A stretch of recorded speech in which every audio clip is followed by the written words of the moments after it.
Welcome to Sleepy History. Tonight, let your mind drift off to sleep with stories of ancient Greece, where knowledge flourished, but also where darkness crept behind every white stone column. Because while ancient Greece gave us the roots of Western civilization, it also gave its average citizen a daily struggle you'd barely survive today. So before you get comfortable, take a moment to like the video and subscribe, but only if you genuinely enjoy what I do here. And let me know in the comments where you're tuning in from and what time it is for you. It's always fascinating to see who's joining us from around the world.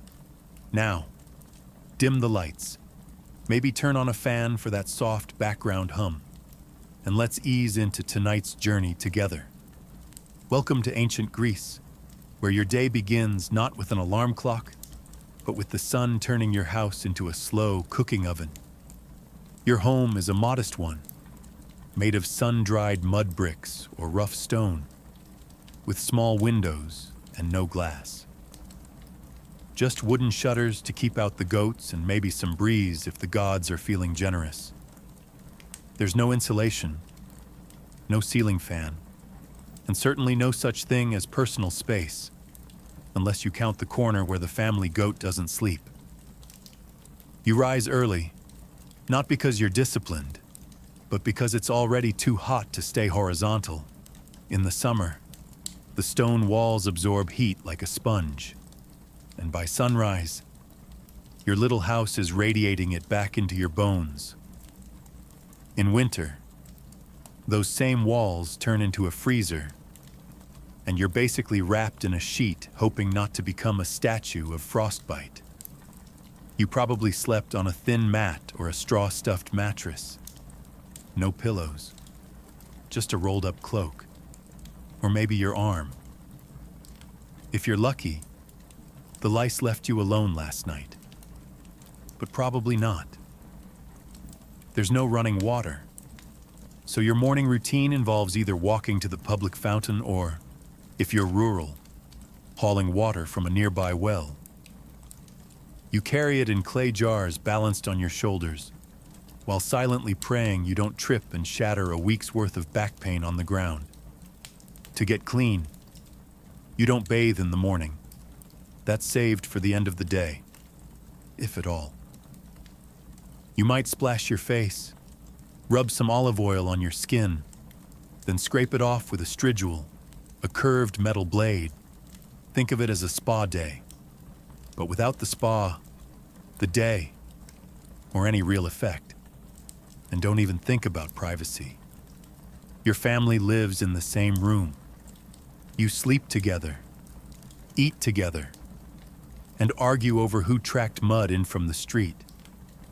Because the street is also your hallway, your newsfeed, and your trash dump.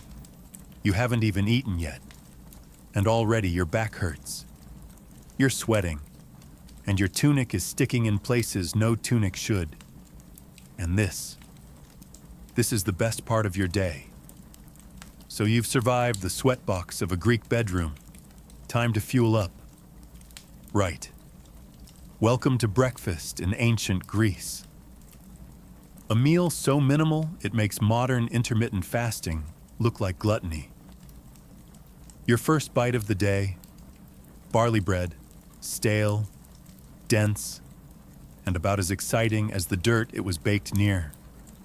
It's called maza, made from ground barley mixed with water, shaped into flat cakes, and left to bake either on hot stones or in the ashes of last night's fire.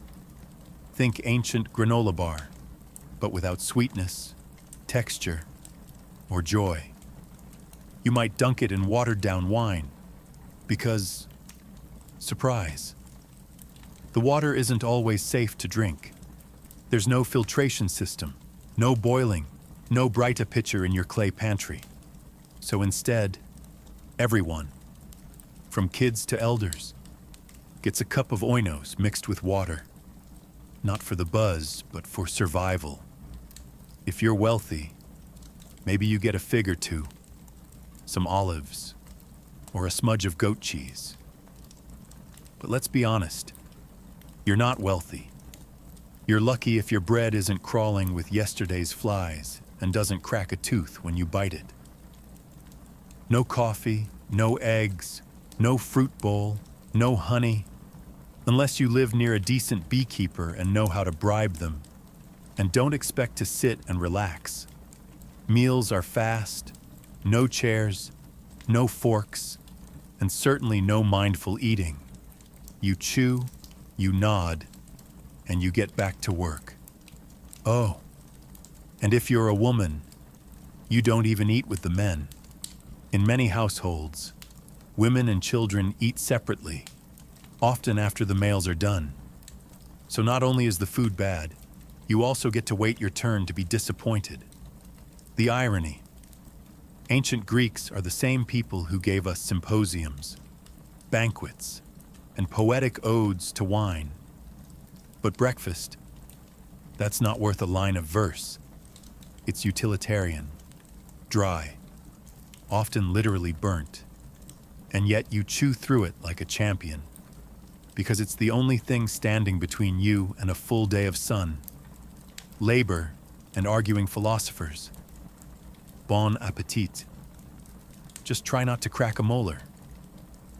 Now that you've choked down your stale barley brick and a splash of wine water, it's time to freshen up, or more accurately, fail to. Because in ancient Greece, hygiene wasn't so much about cleanliness as it was about ritual and oil, and soap. That's a fantasy reserved for future centuries. Your morning bath usually involves pouring cold water over your body at the public fountain or courtyard basin, unless you're lucky enough to live near a bathhouse, which most people don't. There's no shampoo, no minty body wash, and no sponge unless you stole one from a sponge diver in the Aegean. Instead, you turn to olive oil. Yes, oil. You rub it into your skin, not to moisturize, but to collect the dirt and sweat. Then, you scrape it off using a stridule, a curved bronze blade that leaves you less greasy, but still a little questionable. Imagine slathering yourself in salad dressing and then shaving it off. That's your skincare routine. And if you think that sounds glamorous, just remember, everyone else is doing it too. Often in communal settings, naked, loudly, hygiene is social in ancient Greece. Privacy is not. Now let's talk teeth. There are no toothbrushes, no toothpaste. Maybe you rub your gums with crushed charcoal or rinse with vinegar if you're fancy. But mostly, you chew on a twig and hope for the best. Dental hygiene is more about divine mercy than routine care. Body odor. Ubiquitous. Deodorant doesn't exist, but perfumes do, for those who can afford them. So you might dab a little myrrh or rose oil on your neck, right before walking 5 miles in sandals through the Athenian heat.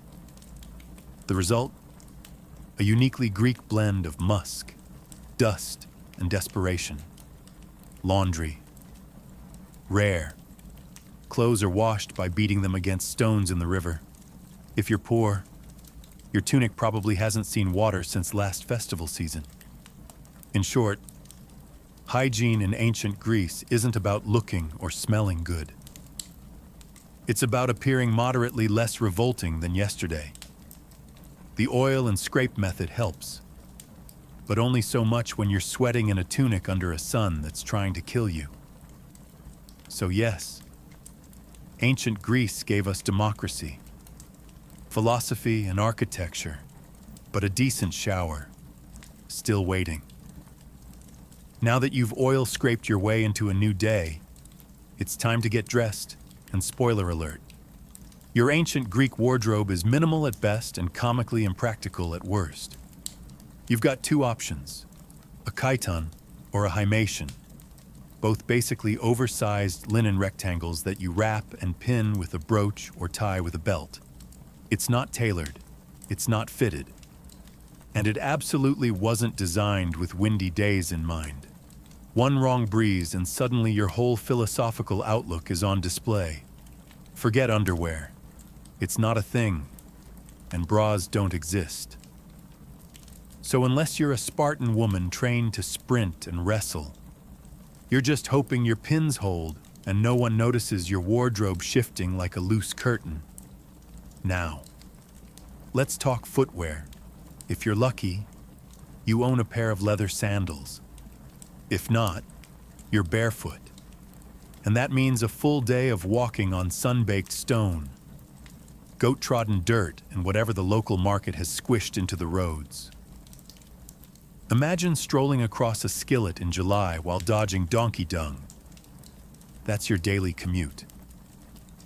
Of course, there's no sun protection, no hats unless you're a farmer or sailor, and no sunscreen because you live in 450 BCE and science hasn't been invented yet.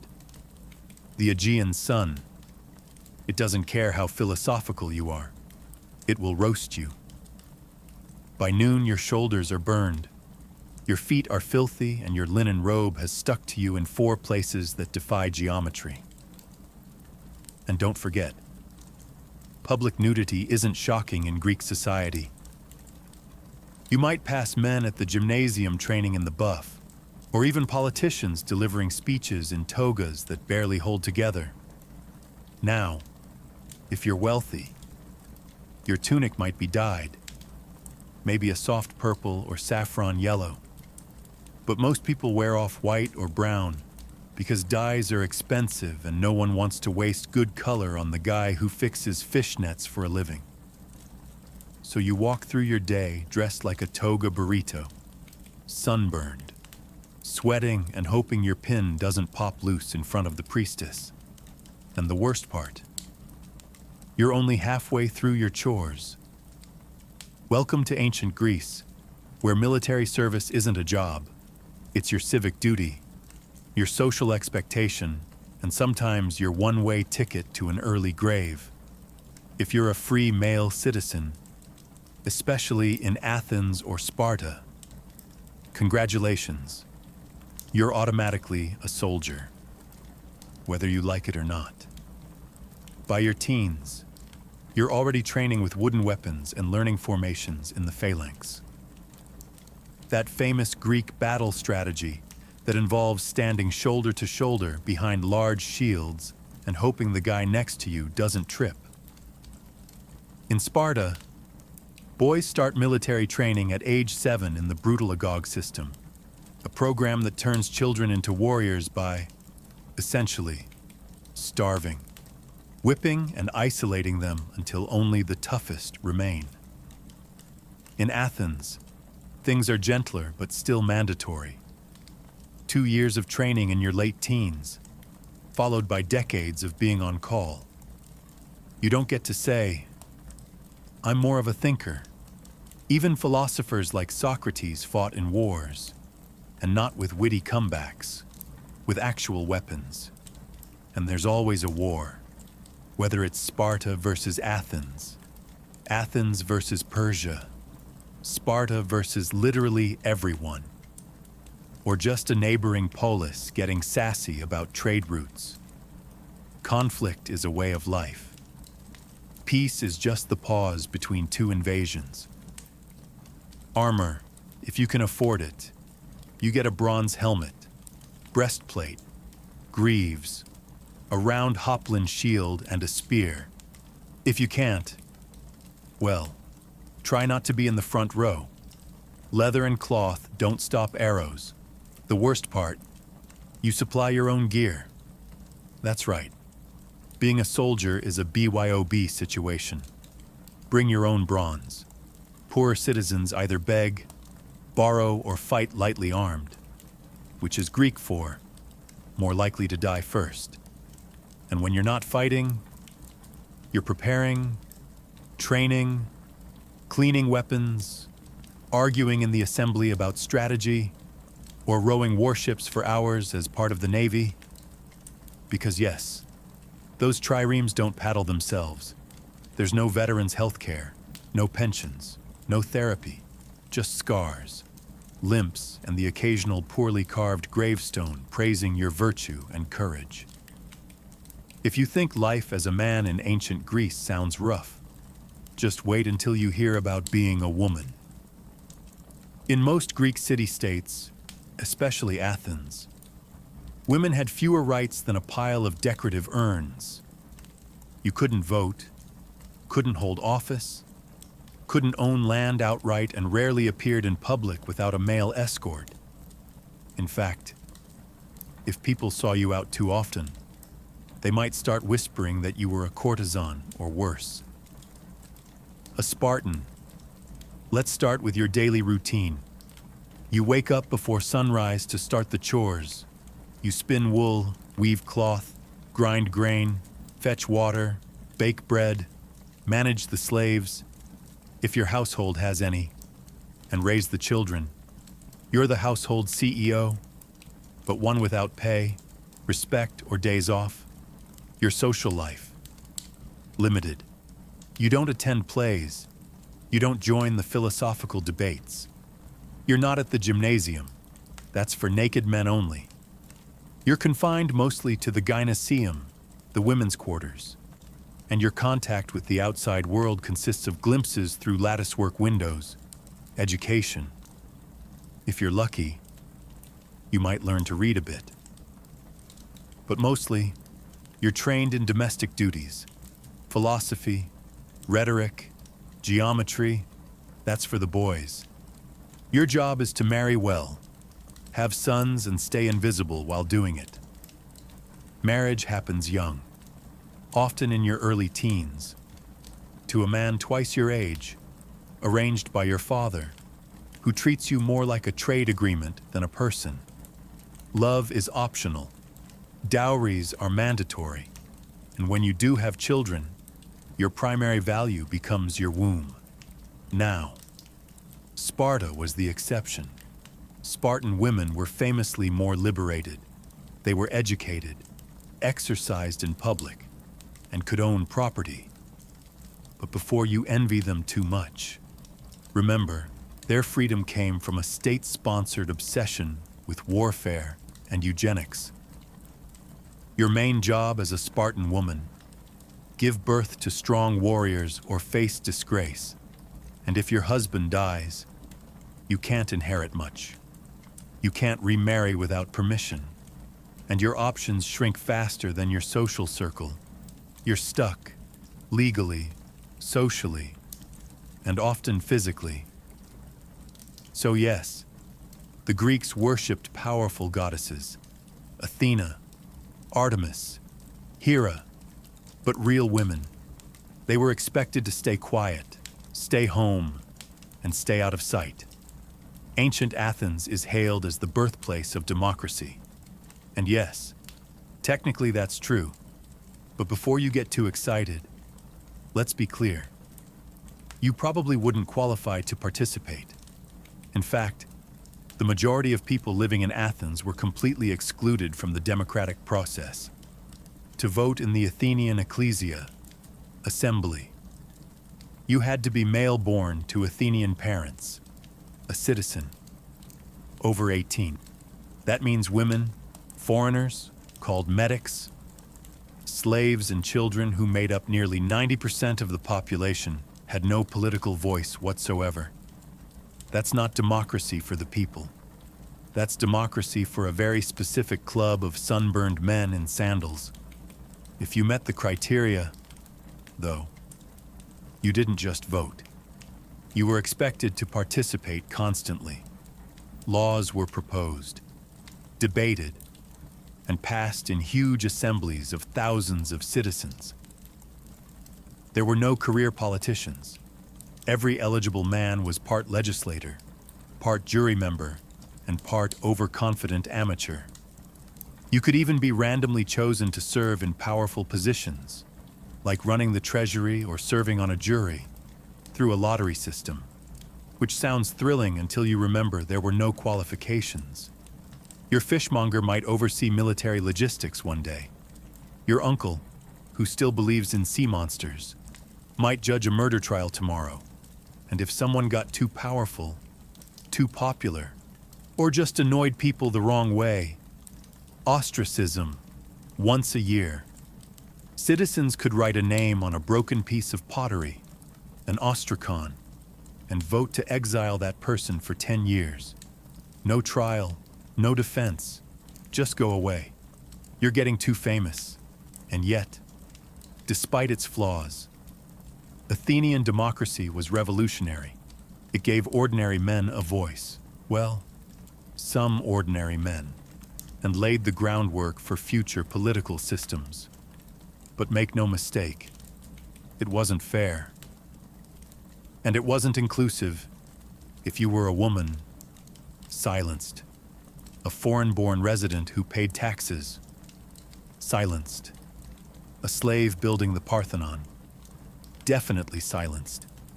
A philosopher who asked too many questions, possibly executed. Democracy was born in ancient Greece. But if you'd shown up expecting equal rights and inclusive politics, you'd have been escorted out of the assembly and told to bring your own ostracon. In ancient Greece, slavery wasn't just accepted, it was expected. Even modest households had at least one slave, not because the family was wealthy, but because slavery was so deeply woven into society that it felt as normal as sandals and sunburn. The idea that someone might not own another human being, practically unthinkable. Slaves weren't a specific race or ethnicity. They came from conquered lands, Thracians, Scythians, Syrians, and even fellow Greeks from the wrong city-state at the wrong time. Some were born into slavery, others were prisoners of war. A few were kidnapped and sold. It was a thriving, brutal market, and business was always good. If you lived in Athens, your slave likely did everything: cooked your meals, fetched your water, cleaned your home, cared for your children, carried your shopping, and stood silently during dinner.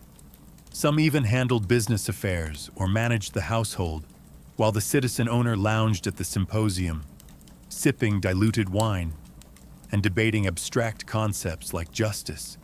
In the silver mines of Laurion, slaves, including children, labored in horrifying conditions, crawling through narrow shafts in total darkness, inhaling toxic dust, and dying slowly for the sake of coins and civic pride. Some slaves were educated. They taught grammar and math, served as scribes, or even managed bank accounts. But make no mistake, they were still property. They could be beaten, branded, sold, or killed on a whim, and had no legal rights. The few who earned freedom, called freedmen, were never truly free. They still owed loyalty to their former masters and were barred from citizenship. No voting, no land ownership, just the hope of a slightly better tomorrow. And unlike later slave systems, there was no widespread abolitionist movement.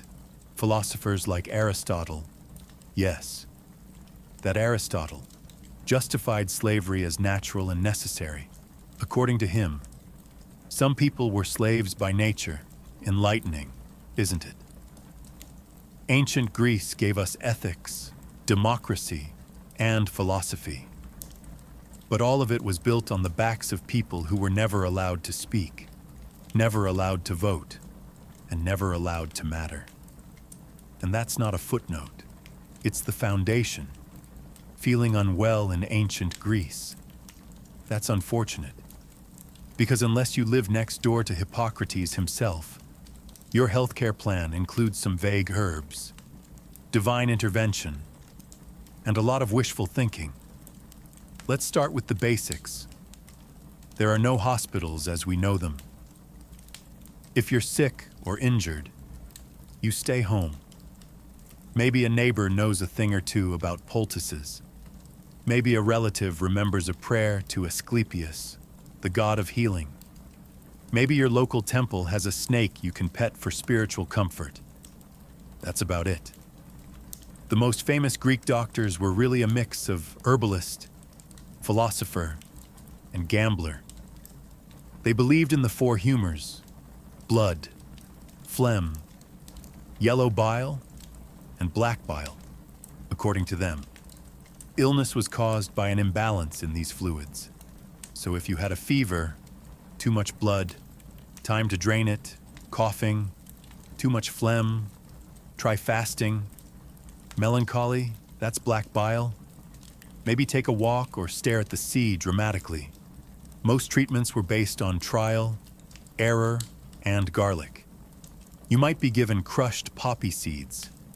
Good luck with that. Boiled figs, or a compress made of vinegar and something someone scraped off a goat. Did it work? Sometimes. Did it hurt? Almost always. Surgery. Rare. Terrifying. And generally a last resort. Without anesthesia or antiseptics, even a simple cut could go septic and kill you. Tools included iron knives, bone saws, and prayers. Lots of prayers.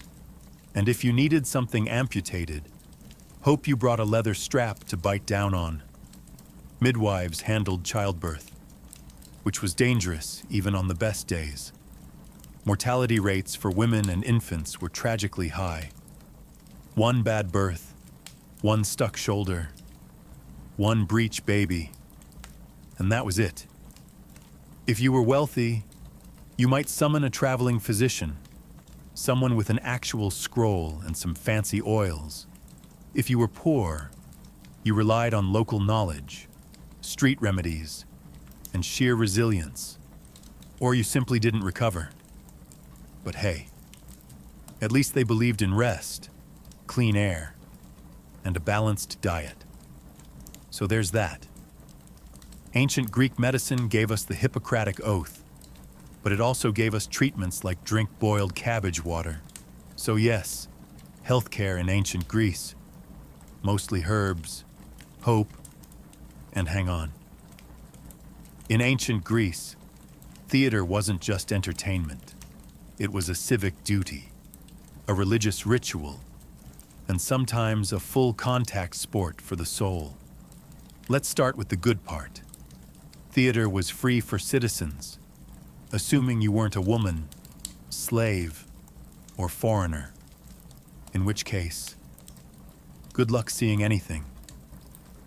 You'd file into an enormous open-air theater carved into a hillside, like the great theater of Dionysus in Athens, shoulder to shoulder with thousands of other sweaty citizens, and you'd be there all day.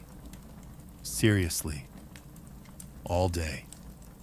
The Dionysia festival ran from dawn until night, with back-to-back plays, tragedies, comedies, and satyr plays, no intermission, no snacks, and certainly no bathroom breaks, unless you counted a bush on the hillside.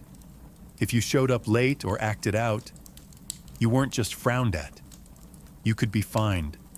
The performances themselves, wild. Tragedies were emotionally gutting. Murder, madness, war, gods destroying families because of one bad decision made 3 generations ago. You didn't come to laugh. You came to weep in unison. Then came the comedies, which weren't exactly light-hearted family fare.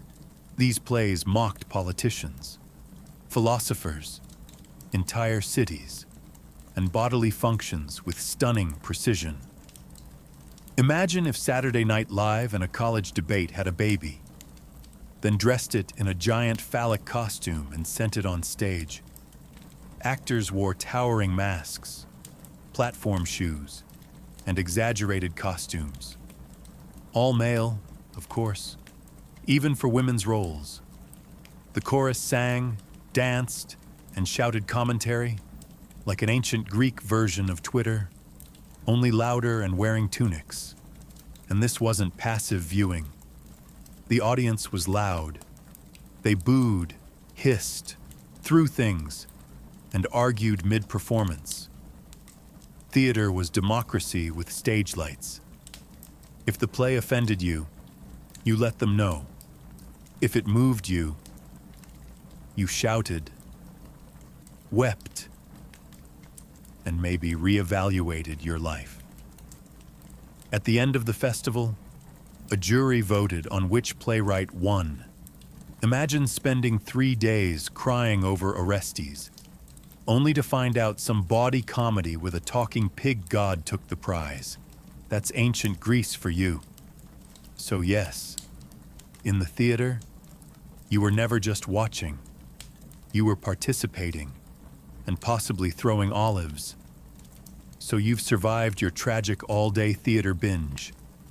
Now you wander into the agora, the bustling heart of the city, and stumble right into a man wearing a cloak, holding no shoes, and asking strangers, "What is justice?" Welcome to philosophy. It's everywhere, and it's not optional. In ancient Greece, particularly in Athens, philosophy was the local sport, and the champions were names we now associate with world-changing ideas. Socrates, Plato, Aristotle. Back then, though, they were just eccentric men who talked a lot and made other people feel stupid. Take Socrates.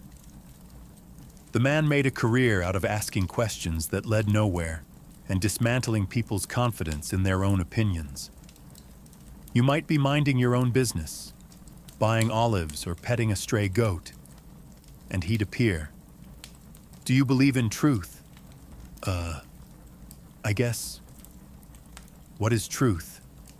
Cue 3 hours of mental spiral and a desire to move to Sparta. He never wrote anything down. His student Plato did that. But Socrates left a lasting impression, partly because Athens eventually executed him for being too annoying. Officially, it was corrupting the youth and not believing in the gods. But let's be honest, he probably just wouldn't stop asking questions during dinner. Philosophy wasn't a cozy academic hobby. It was loud, confrontational, and weirdly athletic. Debates happened in public spaces. They were spontaneous, intense, and often ended in hurt feelings or deep existential crises. No microphones, just voices, hands, and enough ego to fill the Parthenon. And if you thought you could just watch, think again. Philosophers loved drawing in random bystanders. You didn't walk past Plato's academy. You were absorbed into it. You said one thing slightly wrong, and suddenly became the day's example of unexamined life. Even kids weren't safe. Aristotle tutored Alexander the Great, a teenager who later conquered half the known world. Imagine your high school civics teacher handing you a globe and saying, "Go fix this." So yes, philosophy gave us logic, ethics, science, and political theory.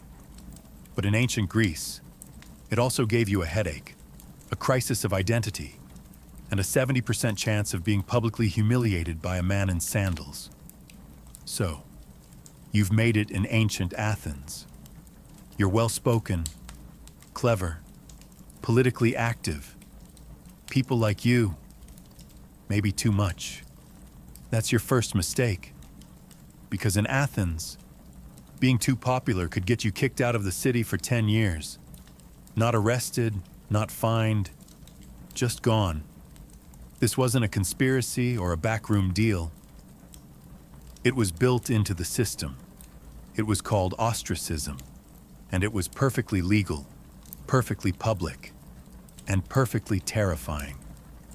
Once a year, the citizens of Athens would gather to decide whether to hold an ostracism vote. If enough people agreed, everyone wrote the name of a person they wanted exiled on a broken piece of pottery called an ostracon. If someone got 6,000 or more votes, they were banished. No trial, no explanation. Just pack your sandals and leave. You didn't have to be a criminal. In fact, Most ostracized people had done nothing wrong, except get too influential. Maybe you were a war hero, a persuasive speaker, or just had great hair. Whatever it was, your fellow citizens decided you were becoming a threat to democracy, and democracy voted to yeet you into temporary oblivion. And here's the twist. It wasn't permanent. Ostracism lasted 10 years, after which you could come back like nothing happened. Your property was untouched. Your citizenship remained. No grudges. Just a decade-long vacation you didn't ask for. Some famous Athenians were ostracized. Aristides the Just was so well liked that someone allegedly voted against him just because they were sick of hearing how virtuous he was. Brutal. Even Themistocles, the military genius who saved Athens at the Battle of Salamis, got the boot once he got too cocky. Turns out, gratitude has an expiration date. Ostracism was meant to protect Athens from tyrants, but it often punished success. So if you were ambitious, you had to walk a fine line, be respected, but not too respected, popular, but not charismatic enough to worry people. Think of it like a reality show, where the prize for winning too many fans is being exiled to the countryside with your dignity and olive oil stash. Athens gave birth to democracy, but it also invented cancel culture 2,500 years ahead of schedule. In ancient Greece, you didn't ask if you were going to die young. You just wondered how soon and how painfully. Life expectancy hovered around 30 to 35 years, and that was if you made it past infancy, which was no small feat. Roughly 1 in 3 children didn't survive childhood thanks to disease, poor nutrition, and the fact that hygiene was, as we've discussed, more theoretical than actual. You could die from anything. A scratch that turned septic, a fever no one could explain, childbirth, a leading cause of death for women, or something as simple as drinking the wrong cup of water. Medicine was limited, and divine intervention wasn't known for consistency. If you lived in a city, disease spread fast. Cramped quarters, open-air sewers, and communal fountains made epidemics a regular part of life. The infamous plague of Athens during the Peloponnesian War wiped out a third of the city. Thucydides wrote about it. Then he got it. Then, somehow, survived. Most weren't so lucky. War. Constant. If you were a man. Odds were you'd die holding a spear or rowing a trireme. Even if you weren't killed in battle, injuries often turned fatal days later. No antibiotics, no stitches, just hope and garlic compresses. And there was always the possibility of death by divine tantrum. Displease a god.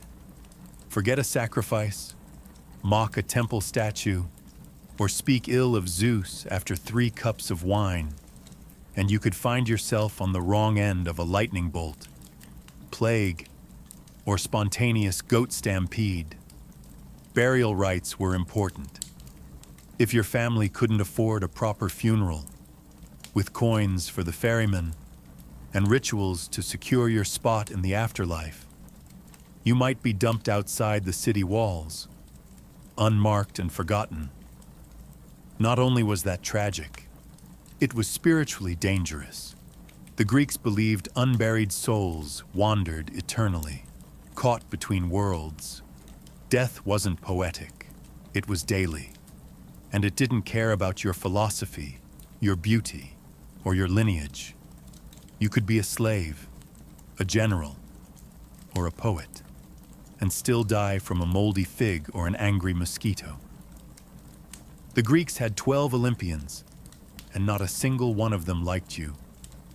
In theory, ancient Greek religion was all about harmony with the divine, worshipping Zeus, Hera, Athena, Apollo, Artemis, Poseidon, and the rest of the Golden Crew up on Mount Olympus. In practice, it was constant spiritual damage control. These gods weren't peaceful, all-loving deities. They were divine drama queens with superpowers. Forget a sacrifice. They'd ruin your crops, say the wrong prayer, your ship sinks, step into the wrong grove, snakebite, plague, famine, take your pick. The gods didn't just demand your loyalty, they demanded perfect timing, flawless rituals, and unblinking obedience. You didn't have weekly temple visits. You had daily rituals, home altars, seasonal festivals, and civic ceremonies before planting crops. Pray to Demeter, going to war, offer to Ares, traveling by sea. You'd better pour out some wine to Poseidon, and maybe throw in a goat just to be safe. Each god had favorites and grudges. Apollo might protect your city, unless your grandfather offended him once, in which case you're cursed until further notice. Hera was the goddess of marriage, but she also specialized in making mortal women's lives miserable if Zeus so much as looked at them. Athena rewarded wisdom, and also turned people into spiders, casual. And if the Olympians weren't enough to keep you nervous, there were nymphs, satyrs, spirits, river gods, and monsters lurking around every corner. Step on the wrong patch of sacred land, and suddenly your left leg belongs to a vengeful woodland sprite. But worst of all, you never knew why something bad happened. Was it the wrong offering? The wrong timing? Did you insult a god in a dream? Maybe it was your cousin. Maybe it was something your great-grandfather did. Doesn't matter. The gods work in mysterious and deeply personal ways. And yet, for all the terror, Greek religion was woven into every part of life, from politics to childbirth to the Olympic Games. You feared the gods, yes, but you also depended on them. Their temples were city landmarks. Their festivals were national holidays. And their myths explained everything from lightning to love. You didn't believe in gods out of faith. You believed out of survival instinct. So, after everything, the sun-baked homes, the barley-bread breakfasts, the sandal-blistered treks, the wars, plagues, gods, and goat-related traumas. Let's ask the question plainly. Would you last a single day in ancient Greece? Honestly, no. You'd fold before lunch. The heat, the diet, the constant threat of war or divine punishment would wipe that Instagrammable toga fantasy right off your face. You're not used to hauling water before breakfast or squatting over a hole in the ground next to a temple goat. You'd miss your running water, your aspirin, and your right to complain without being exiled by pottery shard. You might love the idea of living among marble statues, brilliant philosophers and epic poets. But guess what? Those were the 1% of ancient Greece. For everyone else, it was back-breaking labor, limited rights, and frequent funerals. Your democracy. Only if you're a male citizen. Your medicine, garlic and hope. Your gods, frequently furious. Your social media, a guy yelling in the agora about justice while waving a fish. And yet, for all of that, the Greeks endured. They built temples that still stand, wrote plays we still perform, debated ideas we still wrestle with, and laid the groundwork for everything from astronomy to ethics. They didn't just survive hardship. They created civilization while sweating through it. You wouldn't last, but they did. Not because life was easy, but because they found ways to make meaning in a world full of chaos. They questioned everything, fought constantly, wrote beautifully, died young, and still, somehow, shaped the modern world. So no, you probably wouldn't make it past your first sunstroke, goat bite, or unsolicited philosophy lesson in the street. But if you did, if you adapted, endured, and listened closely, you'd find yourself standing among some of the most passionate, resilient, and brilliantly flawed people history has ever known. And they wouldn't judge you for struggling. They'd just hand you a tunic, point to the amphore and say, "Good. Now carry that up a hill." It began with a death and a betrayal. Prasutagus, king of the Iceni tribe in what is now eastern England, had played the Roman game well. He had walked a tightrope for years. Ruling as a client king under the shadow of Rome, he had wealth, autonomy, and peace, so long as he stayed useful to the empire. But when he died around 60 AD, he left behind a will that was meant to protect his people. He named the Roman emperor as co-heir alongside his two young daughters, hoping this gesture of loyalty would secure their safety and sovereignty. He was wrong. Rome did not honor the will. Rome didn't negotiate. Rome took. Without hesitation, the Roman authorities annexed the Iceni kingdom outright. Their soldiers stormed in and claimed everything: lands, livestock, homes, and treasures. But the theft of wealth wasn't the worst offense. It was what they did next that turned a political insult into a personal hell. They flogged the queen, Boudica, in public, not just to humiliate her, but to send a message: you are nothing. And if that wasn't enough, they violated her daughters in front of her. This wasn't just a crackdown. It was psychological warfare, the kind meant to break a people's spirit. But it didn't break Boudica. It forged her. Rome believed it had crushed a minor tribal woman beneath its boot. What it had done was awaken a lioness, a queen who would take her pain and reshape it into vengeance, a mother whose rage would soon set cities ablaze, a woman who would remind Rome that even empires bleed. Word of the atrocity spread quickly through Britannia. Other tribes listened. They remembered their own humiliations, their own land losses, their own sons killed in Roman campaigns. Rome thought the tribes divided, scattered. But in that moment, they had one thing in common: Boudica's fury. What began with Rome violating one queen would soon end with the empire reeling in fear. They had broken a treaty, broken a family, and in doing so, broken the illusion of Roman invincibility in Britannia. This wasn't just a mistake. It was the spark that would ignite one of the most ferocious revolts Rome ever faced. If Rome expected Boudica to fade into silence, they misunderstood everything about her. Boudica wasn't born to obey. She was born to lead. Described by Roman historians, who rarely complimented their enemies, as tall, fierce, with flaming red hair cascading down to her waist, and a voice that sliced through crowds like a war horn.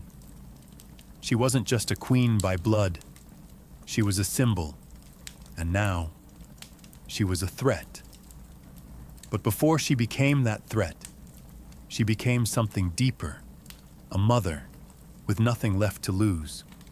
Roman brutality had tried to erase her dignity, her children's future, and her people's pride. But Boudica refused to be a victim. She understood what Rome feared most wasn't an army. It was unity. And so she began to forge it, one tribe at a time, First, the Trinovantes. They had once been powerful before Rome crushed them under taxes, land seizures, and slave labor. When Boudica spoke, she didn't speak like a diplomat. She spoke like a warrior mother, scarred but unbroken. She reminded them of their ancestors, of their gods, and of the earth they no longer owned. Her pain was their pain. Her rage, theirs too. Then the other tribes began to listen. The Corieltauvi, the Cornovi, even some of the Brigantes. Her cause was no longer about vengeance. It became a holy mission to cleanse Britannia of Roman arrogance. She didn't promise safety. She promised glory and death with honor, if it came to that. And they followed her. Because she did not stand behind her warriors, she rode among them, spear in hand, hair loose to the wind, eyes locked on the future. She called out the names of the raped, the enslaved, the executed. She summoned gods like Andraste, the Celtic war goddess, as her witness. And her warriors believed her when she said the gods would fight with them. She had no formal military training, no Roman strategy scrolls, but she had something deadlier: righteous fury, sharpened by betrayal, guided by purpose. And the land itself seemed to shift under her command. This wasn't rebellion, it was resurrection. The Queen Rome thought it had broken, was now the spearhead of a movement that would soon make the empire tremble. And she was just getting started. The Roman eagle had long soared over Britannia, but now the winds beneath its wings were changing. Boudica's fury wasn't a wildfire. It was a storm building with terrifying purpose. And storms need fuel. That fuel came from the thousands of Britons who had waited years, generations even, for someone to defy the empire. Someone to speak not in Latin, but in blood and iron. She gave them that voice. It started with war councils held under sacred groves and moonlit hills. Boudica didn't sit on a throne. She stood in the dirt with her people. She listened to the anger of tribal elders, to the sorrow of mothers, and to the chants of druids who saw omens in the sky. They all spoke of one truth: Rome had pushed too far. Now it was time to push back. Warriors from the Trinovantes brought spears, slings, and ancient battle chants.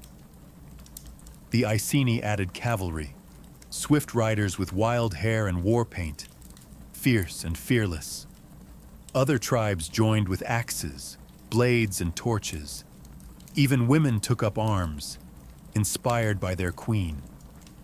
This wasn't just an army forming, it was a resurrection of Celtic identity.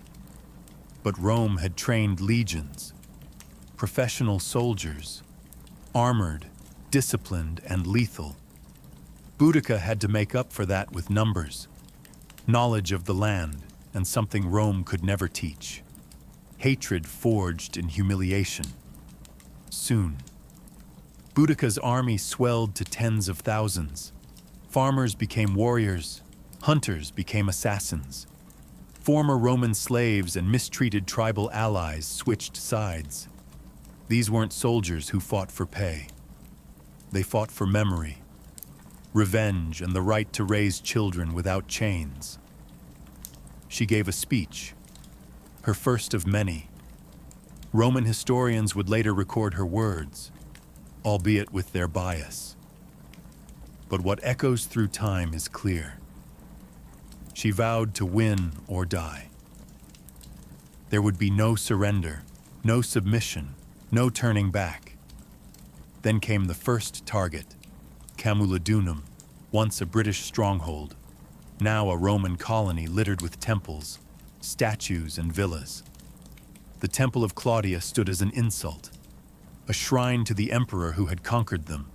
To Boudica and her warriors, it was not sacred. It was a provocation, and it would be the first to fall. The tribes were no longer whispering rebellion. They were marching toward it, armed with fury and led by a queen who refused to kneel. Camulodunum never stood a chance. The once proud Roman colony had become a symbol of everything Boudica's people despised. Its streets echoed not with tribal chants, but with Latin commands. Its buildings rose atop sacred ground, and towering over it all was the temple of Claudius, a marble mockery built with forced labor, praising the emperor who had subjugated the Britons. To Rome, it was a monument. To Boudica, it was a target. She gave the order. What followed wasn't a siege, it was an execution. Her army descended like a tidal wave. Roman settlers, many of them veterans who had bullied and taxed the local tribes, were caught off guard. The city had no proper walls. The few Roman soldiers stationed there were poorly prepared, expecting peace, not war. They tried to hold the temple, barricading themselves inside, believing it could endure a siege. It didn't.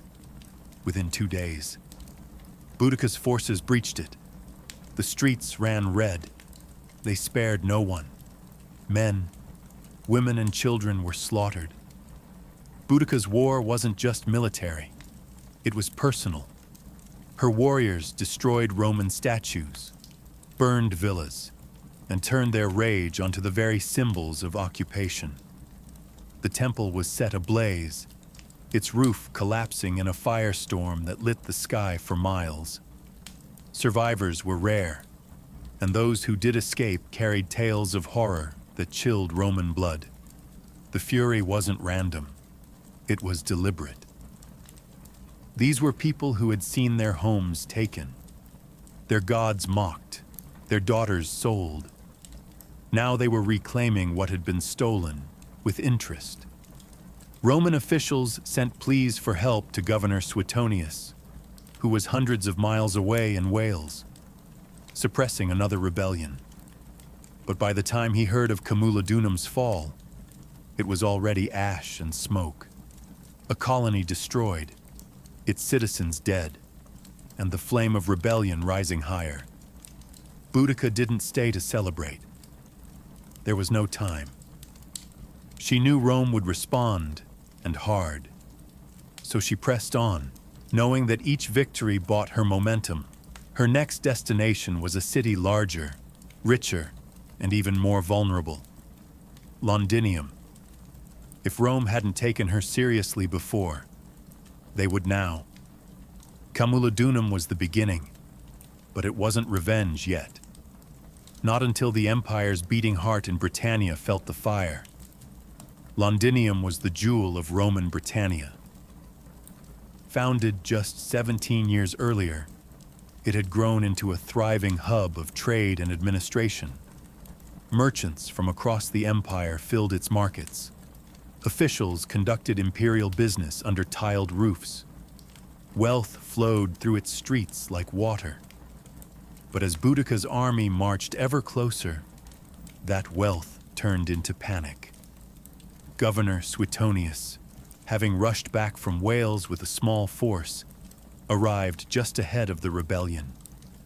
He looked at Londinium, crowded, sprawling, defenseless, and made a brutal decision. He abandoned it. The Roman legions stationed elsewhere were too far to help. Suetonius couldn't risk his limited troops in a city that couldn't be defended. So he withdrew, taking with him those who could flee. He left behind the old, the sick, the stubborn, and those too slow to believe a woman-led army could bring down Rome. They would learn otherwise. Boudica's forces swept into Londinium like a thunderclap. There were no walls to scale, no gates to breach. The city was open, and she made it bleed. Her warriors tore through streets with the rage of generations. They didn't loot. They didn't occupy. They eradicated. The killing was systematic. Roman citizens were dragged from their homes. Entire families were butchered. Some were impaled. Others burned alive in temples. No quarter was given, and no Roman symbol was spared. Villas were torched. Warehouses exploded into flame. The rising smoke could be seen from miles away, curling black against the British sky. This wasn't just a slaughter. It was a statement, the message. Rome is not invincible. Contemporary Roman sources, like Tacitus and Cassius Dio, estimated that tens of thousands died. Some accounts say the brutality exceeded even what occurred at Camulodunum. To Roman minds, this was not just a rebellion, it was apocalypse. And through it all rode Boudica. She did not hide behind commanders. She led, on chariot, flanked by her daughters. She watched as the empire's pride crumbled beneath her. This wasn't senseless violence. To her, it was justice for what Rome had done. To her family, her people, her land, and she wasn't finished. Because ahead of her stood another Roman center, Verulamium. And beyond that, Rome's full retaliation. Rome had faced rebellions before. It had fought wars across continents. But never had it seen anything quite like Boudica. She wasn't a general trained in tactics. She didn't speak Latin. She didn't wear polished armor. Yet she had burned 2 Roman cities to the ground and butchered thousands, citizens and soldiers alike. And now, as Verulamium, a prosperous Romanized town northwest of Londinium, went up in flames, the empire began to panic. Word of her rampage had reached the Roman Senate. Emperor Nero himself reportedly considered withdrawing entirely from Britannia. Imagine that. An empire that spanned from the deserts of Africa to the mountains of Germania. Considering retreat because of one woman with a chariot and a cause. That's how much she terrified them. In truth, Boudica's power wasn't just in her army. It was in what she represented. Rome saw itself as unshakable, its cities as eternal, its rule as destiny. But here was a Celtic queen, once beaten and humiliated, now leading a revolt that had reduced entire Roman settlements to ash. Every new city she burned wasn't just a tactical victory, it was a psychological blow. Verulamium followed the same fate as Camulodunum and Londinium. It was rich, Romanized and completely unfortified. Boudica's warriors slaughtered the inhabitants, destroyed temples, and leveled Roman infrastructure. Archaeological evidence today still shows a thick layer of ash beneath the modern town. A fire that raged with such intensity, it left a scar in the earth. But here was the paradox. With each victory, Boudica's war machine grew heavier. Her army swelled, but supply lines thinned. Organization faltered, drunk with success. Some tribes grew careless, and Rome, known for its resilience, was regrouping. Governor Suetonius wasn't idle. He had retreated, yes, but not surrendered. He began gathering reinforcements, pulling battle-hardened legions from across the province. He sought the high ground, studied the terrain, and prepared for one decisive battle. Still, even with Roman strength rebuilding, there was one lingering fear in every soldier's heart. Could they stop her? Because Boudica wasn't just waging war, she was rewriting the story of conquest, and she was proving, city after burning city, that Rome could bleed and queens could strike back. The final confrontation was coming, and the empire held its breath. The fire had spread as far as it could. Now, the storm had to face steel. Governor Gaius Suetonius Paulinus had chosen his battlefield carefully. He wasn't just any Roman officer, he was a survivor. While Boudica's warriors celebrated their victories, Suetonius was calculating. He selected a narrow defile, a tight space bordered by forest and hills where Boudica's numerical advantage would count for little. His army was small, maybe 10,000 strong. But every man was a trained killer, forged in the discipline of the legions. Boudica's force, on the other hand, was immense. Some sources claim up to 200,000 warriors marched under her banner. But they weren't soldiers. They were farmers, blacksmiths, tribal chiefs, and freedom seekers, inspired but undisciplined, armed with fury but not formation. They believed numbers would crush Rome like a tide. They were wrong. As Boudica's army approached, she gave one last speech, standing atop her war chariot, flanked by her daughters. She reminded them of their suffering, of the floggings, the rapes, the stolen lands, the burnt homes. She called upon the goddess Andraste, invoked the ancestors, and vowed either victory or death. Her warriors roared in response. They believed the gods would carry them. Then the battle began. The Britons charged. They filled the field with a primal fury, but Suetonius held firm. He let them come close, packed tight in the narrow terrain. Then, with perfect timing, he unleashed the Roman counterstrike. Spears flew in tight formation. Shields locked, gladi, short Roman swords, cut deep into the confused mass. Wave after wave of Britons crashed into an iron wall, and each time they broke. Then the Romans advanced, step by step, disciplined, precise, merciless. Behind the Britons, wagons and families had followed the army, expecting to witness Roman defeat. Instead, they became a fatal obstacle. The warriors couldn't retreat. Panic set in. The narrow battlefield turned into a slaughter. When the dust settled, it was over. Tens of thousands of Britons lay dead. The rebellion was shattered. The empire had bent, but not broken. Boudica had thrown everything at Rome, and though she lost the battle, the memory of her stand would echo louder than the clash of swords. Her final fate would remain a mystery, but her legend was already immortal. The battlefield was silent, the roar of war replaced by the moans of the dying.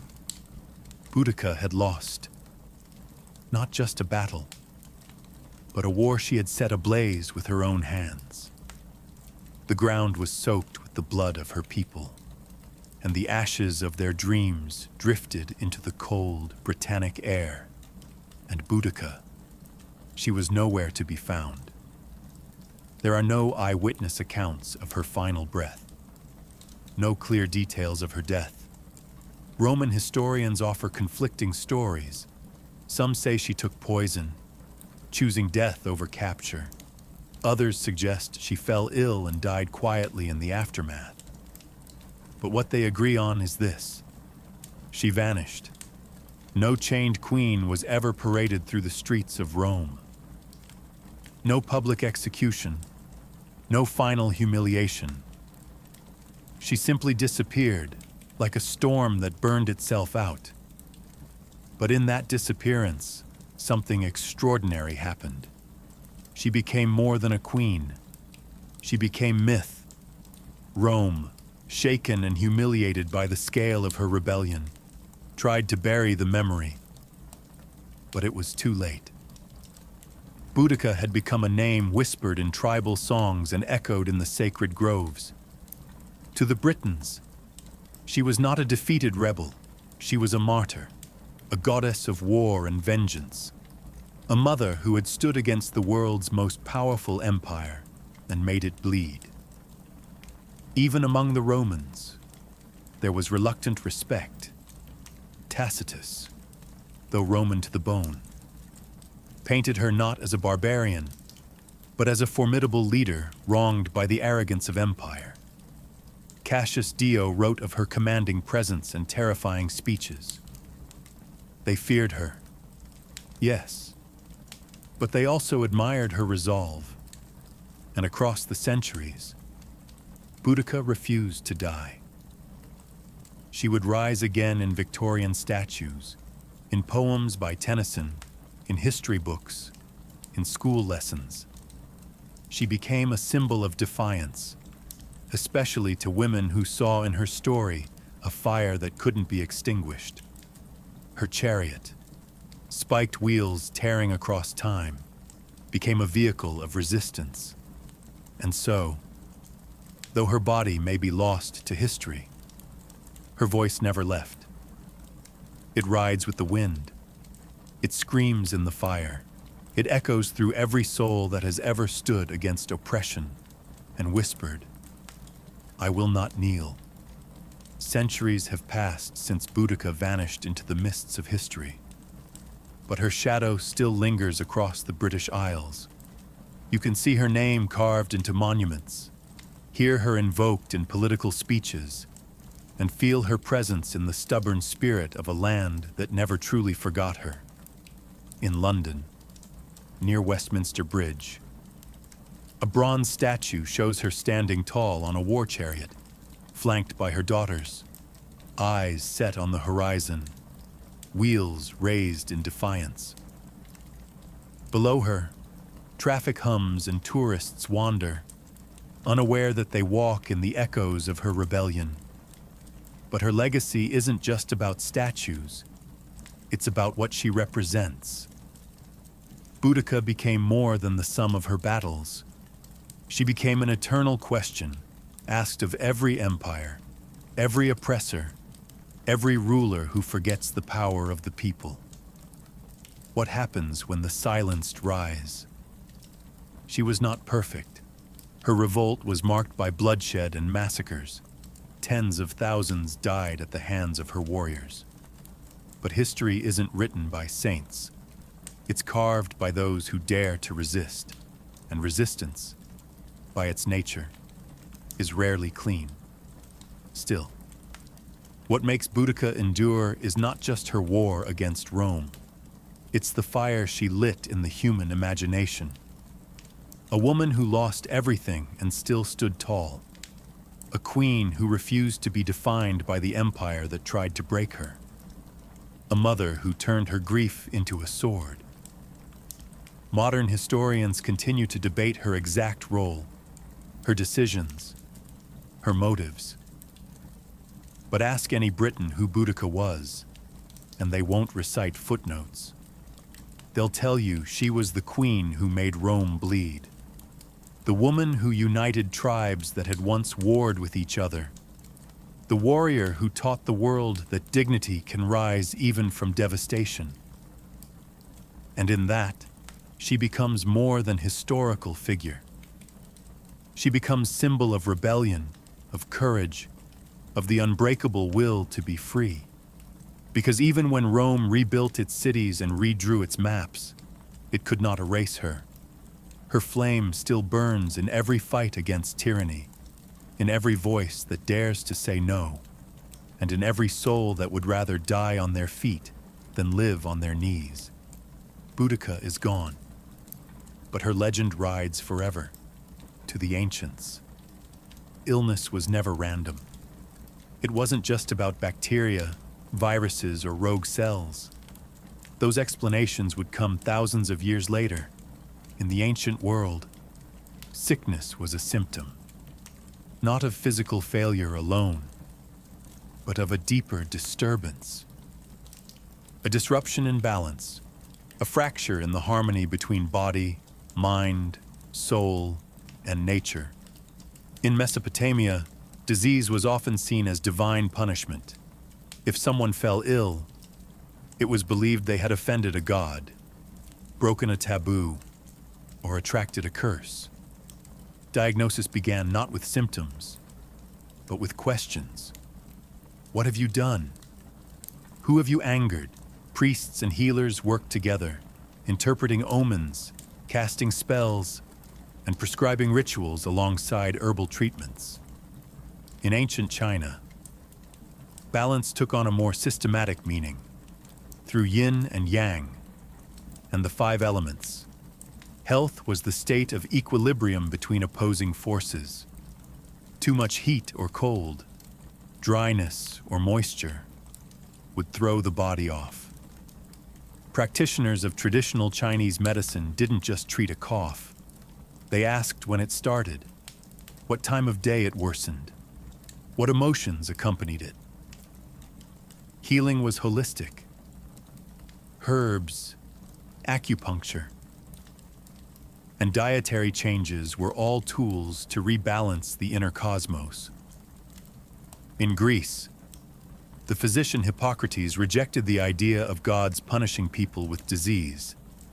Yet he too saw health as harmony. His theory of the four humors, blood, phlegm, yellow bile, and black bile, dominated Western medicine for centuries. Each humor was linked to a temperament and an element. An excess or deficiency of one would cause both physical symptoms and personality shifts. A melancholic person, for instance, was said to have too much black bile. Across cultures, one thread remained the same. Health meant wholeness, not just the absence of pain, but the presence of balance. Whether it was the Ayurvedic concept of doshas in India, or the belief in spiritual possession in African healing traditions. Ancient people understood that the human being was not isolated. We were part of nature, and nature, when disturbed, pushed back. So, when ancient healers laid hands on the sick, they weren't just looking for physical signs. They were listening for imbalance. And they believed that to heal someone, you had to treat the invisible forces just as carefully as the visible wounds. In the land of pyramids and pharaohs, medicine was both science and sorcery. Ancient Egyptian healers, called Suntww, were not merely physicians. They were sacred intermediaries between the body and the divine. Their medical practices were surprisingly advanced, and yet deeply entwined with ritual and magic. To the Egyptians, the body could bleed, bruise, and break. But its ailments were never purely physical. The spirit, the gods, and even the afterlife played a role in every sickness. Much of what we know comes from medical texts like the Ebers Papyrus, dated around 1550 BCE. This ancient scroll contains hundreds of remedies for everything from toothaches to tumors. Egyptian doctors performed surgeries, set fractures, treated infections, and drained abscesses with copper tools sterilized by fire. They knew how to check pulses, how to observe urine and feces for diagnosis, and how to use a wide variety of herbs, many still in use today. But no treatment began without the blessing of the gods. Thoth, the god of wisdom, was believed to have gifted humanity the secrets of healing. Sekhmet, the lion-headed goddess of war and plague, was both feared and prayed to.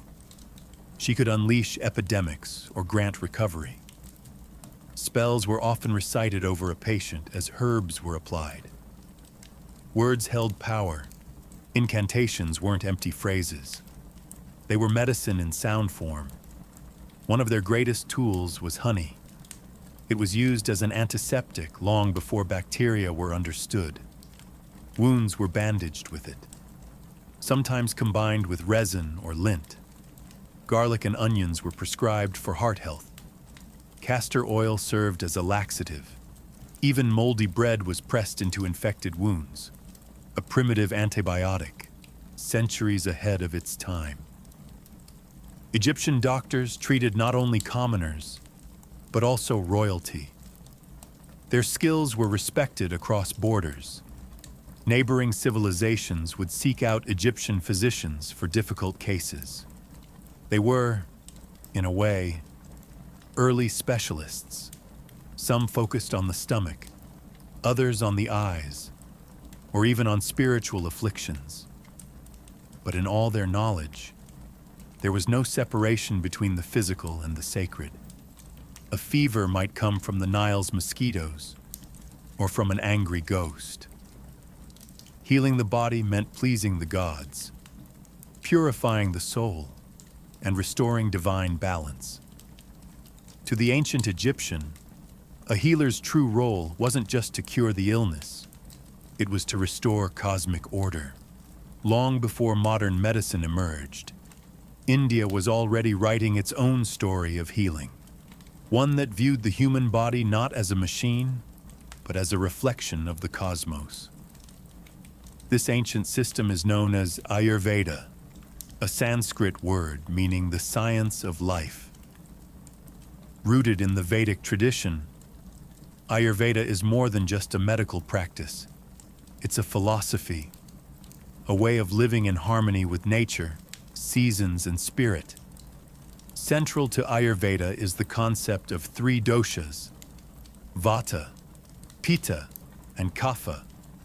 Each represents a unique combination of the five elements: earth, water, fire, air, and ether.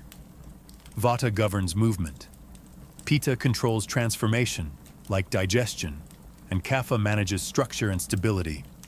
Everyone is born with a unique balance of these doshas. Illness, according to Ayurveda, arises when this balance is disturbed by poor diet, stress, environment, or lifestyle. Ayurvedic texts like the Karaka Samhita and Sushruta Samhita date back over 2,000 years. These detailed manuals offer not just herbal remedies, but guidance on surgery, obstetrics, psychology, and even ethics for physicians. Karaka focused on internal medicine, promoting prevention as the first line of defense. Sushruta, meanwhile, is remembered as a pioneer of surgery, describing over 300 surgical procedures and more than 120 surgical instruments, many carved from wood or metal. One of his most astonishing techniques was rhinoplasty, reconstructing a nose using a flap of skin from the patient's cheek or forehead. This wasn't cosmetic. It was often used to restore faces mutilated as punishment. Thousands of years before Western medicine caught up, Sushruta had already set the stage, but Ayurveda's strength lies in its holistic approach.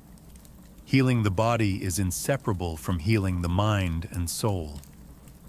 Treatments include herbal medicine, yoga, breathing exercises, pranayama, oil massages, abhyanga, and meditative fasting. Plants like turmeric, ashwagandha, neem, and tulsi weren't just food. They were medicine, purifiers, and protectors of life force. An Ayurvedic healer might treat a fever not just with herbs, but by adjusting your sleep schedule, examining your emotional health, and cleansing your digestive fire, or Agni. Ayurveda teaches that you are not separate from nature. You are nature. And when you fall ill, it is nature's call to return to balance. In ancient China, health was never just about flesh and bone. It was about energy, the invisible, vital force called qi, pronounced qi, flowed through every living being. And the key to wellness was ensuring that qi moved freely, without blockage or excess. This foundational idea would shape one of the oldest continuous medical systems in the world. Traditional Chinese medicine, or TCM, to understand illness. Ancient Chinese physicians first had to understand nature itself. They observed the rhythms of the seasons, the phases of the moon, the behavior of animals, and the turning of the cosmos. From these patterns emerged two core principles, yin and yang, and the five elements: wood, fire, earth, metal, and water. Yin and yang represented balance in all things. Yin was cool, dark, passive, internal. Yang was hot, bright, active, external. Every organ, emotion, and function of the body was classified under these opposing but complementary forces.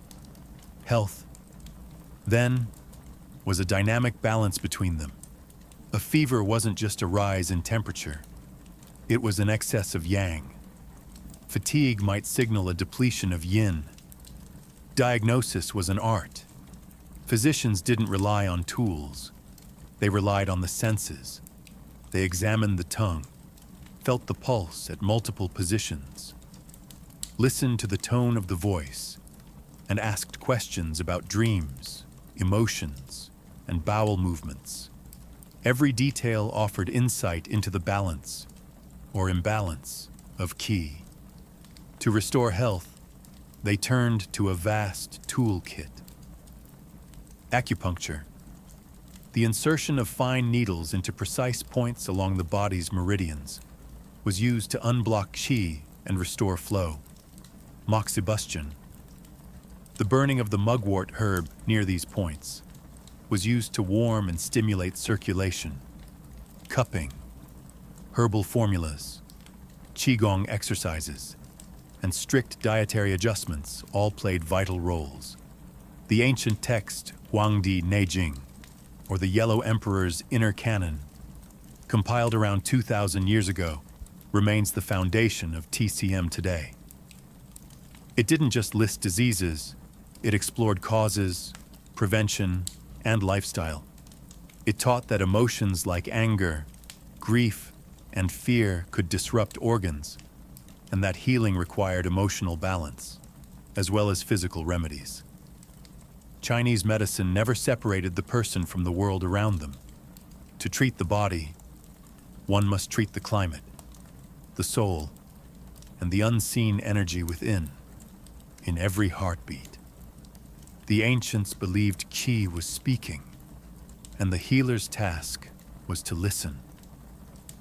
In the temples of ancient Greece and the forums of Rome, medicine began to step away from the divine and into the realm of reason. But even here, the body was still seen as a delicate ecosystem, ruled by balance and temperament. And at the center of this worldview stood a theory that would shape Western medicine for over 1,000 years. The four humors, developed by the Greek physician Hippocrates, and later expanded by Roman doctors like Galen. The theory proposed that the human body was governed by four fluids: blood, phlegm, yellow bile, and black bile. Each humor corresponded to an element: air, water, fire, and earth, and to a specific temperament. A healthy person had these fluids in balance. Illness, it was simply the result of too much, or too little, of one. If someone was feverish and aggressive, they might have excess yellow bile, a choleric imbalance. A sluggish, pale patient could be suffering from an overload of phlegm, linked to cold and moisture. Treatment, therefore, focused on restoring equilibrium through bloodletting, purging, special diets, and baths. But the Greeks didn't stop at fluids. They also believed in the healing power of observation and environment. The Hippocratic Oath, still echoed in modern medicine, urged physicians to do no harm, to observe their patients carefully, and to treat the whole person, not just the disease. Hippocrates advised his students to consider the seasons, winds, water quality, and even the patient's mood. Healing sanctuaries known as Asclepiae, named after the god Asclepius, dotted the Greek landscape. These were more than hospitals. They were spiritual retreats. Patients slept in sacred dormitories hoping to receive healing dreams. Ritual purification, exercise, diet, and prayer were all part of the cure. It was a space where reason and religion walked hand in hand. In Rome, medical practice evolved further with the rise of Galen, a Greek physician who served gladiators and emperors. He performed dissections on animals to understand anatomy, wrote hundreds of medical texts, and helped standardize humorism across the empire. Though some of his ideas were flawed, Galen's influence endured for centuries. Greco-Roman medicine, for all its mystical origins, began pushing toward a new idea: that the human body was a system, complex, yes, but knowable. And if understood correctly, it could be brought back into harmony, not through gods alone, but through reason, ritual, and the careful art of healing, long before written texts and formal schools of medicine. Indigenous peoples around the world were healing their communities using a deeper kind of knowledge, one passed down through stories, visions, and hands-on experience with the natural world. For these cultures, medicine wasn't a profession. It was a way of life, woven into daily rituals, seasonal rhythms, and sacred ceremonies. Among Native American tribes, healers were known as medicine men and women, but their role extended far beyond physical treatment. They were spiritual guides, storytellers, counselors, and keepers of ancestral knowledge. Illness was seen as a disruption in the person's relationship with nature, with the tribe, with the spirits, or with themselves. Healing required more than herbs. It required reconnection. Plants were central to this practice, from the Cherokee to the Lakota. Each tribe held encyclopedic knowledge of the land. What root to chew for pain, what leaf to brew for fever, what bark to crush for wounds.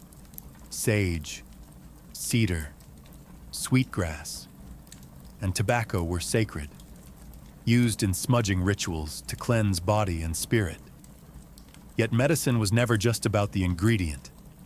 It was also about intention, ceremony, and respect.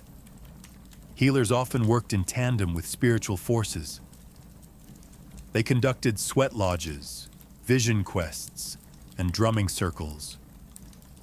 Illness could be caused by a breach in taboos, spiritual possession, or even soul loss, a condition where part of the individual's essence had fled due to trauma.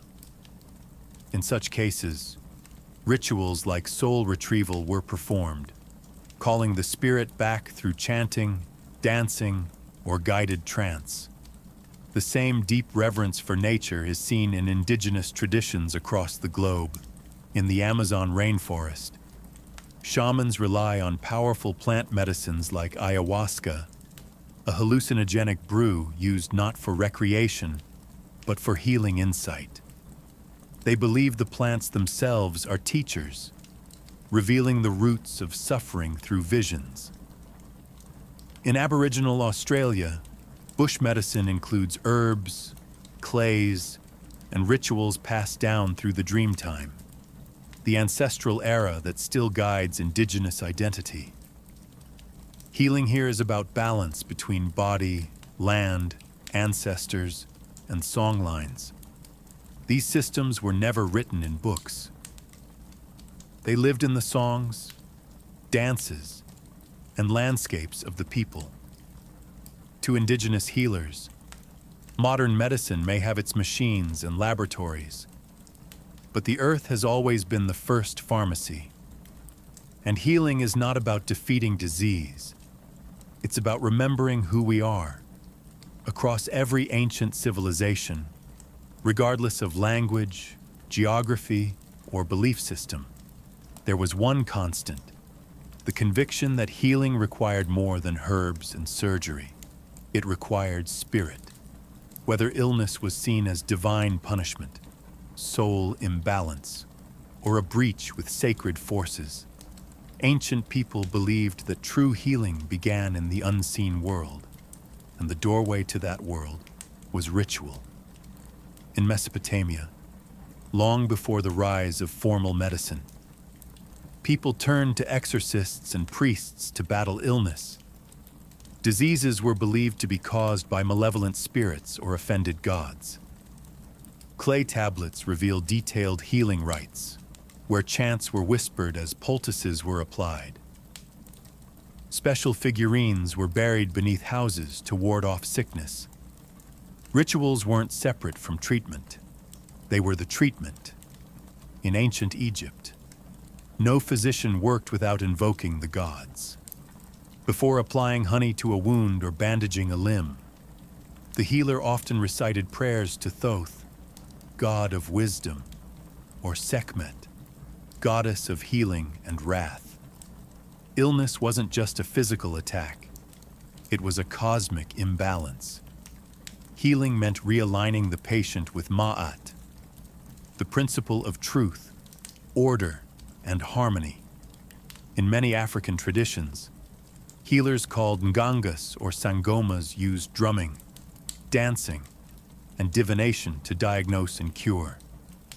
They spoke with ancestors, summoned spirits, and often entered trance-like states to travel the spiritual realm on behalf of their patients. Herbs were important, but the unseen world was always consulted first, even in classical Greece. Ritual played a role. In the Asclepia, sacred healing temples, patients underwent rituals of purification, fasting, and prayer. At night, they slept in Enkoi materia, dreaming beneath statues of Asclepios, the god of healing. These dreams were interpreted by temple priests to guide treatment. Ritual wasn't superstition, it was structure. It gave shape to suffering, a language to pain, and a sense that the illness had meaning. Through symbolic acts, people could transform fear into hope, isolation into connection, and chaos into control.